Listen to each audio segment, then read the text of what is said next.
Nagpahayag naman po ng suporta ang ilang mga magulang at senior citizens sa lungsod ng Dagupan sa inilulunsad na kontra PisoNet campaign ng lokal na pamahalaan na layong mabawasan umano ang labis na pagtambay ng mga kabataan sa mga PisoNet at online gaming stations.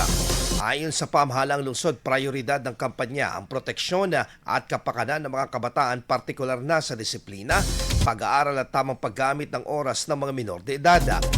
Bago ang implementasyon, nakipagpulong pa rin ang lokal na pamahalaan sa mga kinatawan ng DFPTA at ang mga barangay captains kung saan nagpahayag din umano ng sa pagsang-ayon ng mga ito sa naturang hakbang.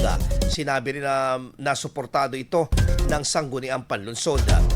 Giit naman ng ilang mga magulang, mahalagang mabigyan ng gabay ang mga kabataan dahil sa epekto ng labis na paglalaro sa kanilang pag-aaral at sa oras sa bahay. Samantala, umapila ang ilang may-ari ng PisoNet na napag-aralan o napag-aralan na mabuti ang panukala upang hindi maapektuhan din ng gusto ang kanilang kabuhayan.